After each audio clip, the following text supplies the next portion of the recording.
Saya akan menjelaskan perbedaan tentang ASN, PNS, honorer, dan P3K. Apa itu ASN dan PNS? Status keduanya juga merujuk pada penjelasan dari Undang-Undang Nomor 5 Tahun 2014 tentang Aparatur Sipil Negara. Disebut bahwa ASN terdiri dari PNS dan P3K. Di pasal 1 disebutkan PNS adalah warga negara Indonesia yang memenuhi syarat tertentu, diangkat sebagai pegawai ASN secara tetap oleh pejabat pembina kepegawaian untuk menduduki jabatan pemerintahan. Sementara itu, P3K adalah warga negara Indonesia yang memenuhi syarat tertentu, yang diangkat berdasarkan perjanjian kerja untuk jangka tertentu dalam rangka melaksanakan tugas pemerintahan. Dari segi definisi bahwa PNS memiliki status sebagai pegawai tetap, sedangkan ASN P3K bekerja hanya dalam jangka waktu yang telah ditentukan di perjanjian kerja. Perbedaan soal manajemen antara PNS dan ASN P3K juga sudah diatur dalam dua peraturan pemerintah yang berbeda. Manajemen PNS diatur dalam PP Nomor 17 Tahun 2017 tentang Manajemen Pegawai Negeri Sipil dan diubah dengan PP Nomor 17 Tahun 2020 tentang perubahan atas Peraturan Pemerintah Nomor 11 Tahun 2017 tentang Manajemen Pegawai Negeri Sipil. Sementara itu, manajemen P3K diatur dalam PP Nomor 49 Tahun 2018 tentang Manajemen Pegawai Pemerintah dengan Perjanjian Kerja. Adapun poin-poin manajemen PNS yang tidak ada pada manajemen ASN P3K yang menjadi dasar perbedaan keduanya adalah: pertama, pangkat dan jabatan; kedua, pengembangan karir; ketiga, pola karir; keempat, promosi; kelima, mutasi; keenam, jaminan pensiun dan jaminan hari tua. Artinya, manajemen ASN P3K tidak mengatur poin-poin yang tidak disebutkan di dalam Pasal 3 PP Nomor 49 Tahun 2018. Yang jelas, setiap PNS sudah pasti ASN, tetapi setiap ASN belum tentu PNS, karena bisa jadi P3K. Soal perbedaan hak misalnya, jika PNS itu mendapat hak pensiun, tapi kalau ASN P3K tidak. Lalu, seperti apa contoh pekerjaan yang berstatus sebagai ASN P3K itu? Salah satunya adalah pegawai dari Komisi Pemberantasan Korupsi atau KPK.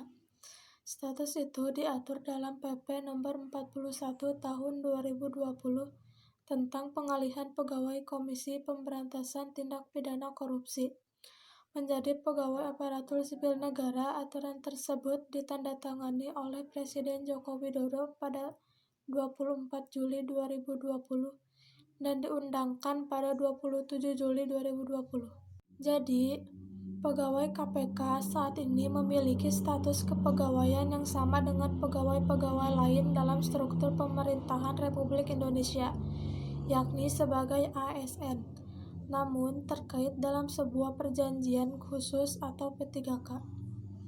Meski berstatus pegawai ASN, pegawai KPK tak akan mendapat promosi, mutasi, pengembangan karir, apalagi jaminan di hari tua, dan tentunya tak akan mendapatkan pencairan gaji ke-13.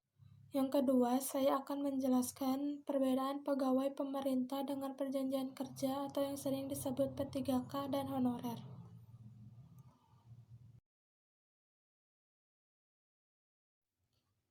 Dapat diketahui juga bahwa P3K merujuk pada Undang-Undang Nomor 5 Tahun 2014 tentang Aparatur Sipil Negara atau ASN. P3K diangkat dipekerjakan dengan perjanjian kontrak dalam jangka waktu yang ditetapkan. Sekilas, pegawai P3K hampir serupa dengan perjanjian kontrak yang lazim dilakukan pada perusahaan swasta yang mengacu pada perjanjian tertulis sesuai dengan Undang-Undang Ketenagakerjaan. Gampangnya, P3K adalah pegawai yang di-outsourcingkan oleh instansi pemerintah, baik Pemda maupun pusat. Dalam Pasal 1 Ayat 4 Undang-Undang Nomor 5 Tahun 2014, P3K adalah warga negara Indonesia yang memenuhi syarat tertentu yang diangkat berdasarkan perjanjian kerja untuk jangka waktu tertentu dalam rangka melaksanakan tugas pemerintahan. Dalam undang-undang tersebut, pegawai P3K juga termasuk sebagai aparatur sipil negara atau ASN non-PNS, sehingga bisa menduduki jabatan administratif dan jabatan fungsional di instansi pemerintah. Dengan kata lain, yang dimaksud dengan ASN adalah PNS dan P3K yang diangkat oleh pejabat pembina kepegawaian dan diserahi tugas dalam suatu jabatan pemerintah atau diserahi tugas negara lainnya dan digaji berdasarkan peraturan perundang-undangan. Selain gaji, P3K juga bisa menerima penghasilan lain berupa tunjangan, honor, dan perjalanan dinas yang diatur berdasarkan standar biaya masukan yang dirilis Kementerian Keuangan. Pengangkatan P3K juga diatur tegas dalam Undang-Undang ASN. Pegawai P3K direkrut setelah melalui seleksi kemampuan dasar. Honorer berdasarkan PP Nomor 48 Tahun 2005 sebagaimana terakhir kali diubah dengan PP Nomor 56 Tahun 2012. Tenaga honorer adalah seorang yang diangkat oleh pejabat pembina kepegawaian atau pejabat lain dalam pemerintahan untuk melaksanakan tugas tertentu pada instansi pemerintah yang gajinya dibayarkan oleh APBN atau APBD. Berdasarkan penjelasan tersebut, tenaga honorer merupakan pegawai non-PNS dan non-P3K, sehingga status P3K tak sama dengan pegawai honorer. Perekrutan honorer juga tidak diatur dalam Undang-Undang ASN, di mana perekrutannya seringkali tidak melalui proses yang akuntabel. Untuk instansi di pemerintahan daerah, pegawai honorer bisa saja direkrut tanpa seizin pemerintah pusat, sedangkan P3K direkrut melalui mekanisme terstruktur sesuai regulasi. Untuk skema perjanjian juga berbeda dengan P3K yang tegas diatur pemerintah dan berlaku secara nasional.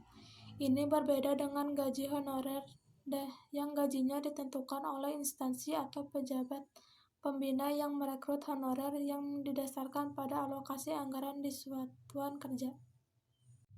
Sekian penjelasan tentang perbedaan ASN, PNS, honorer, dan P3K. Semoga apa yang saya jelaskan dapat dipahami. Terima kasih.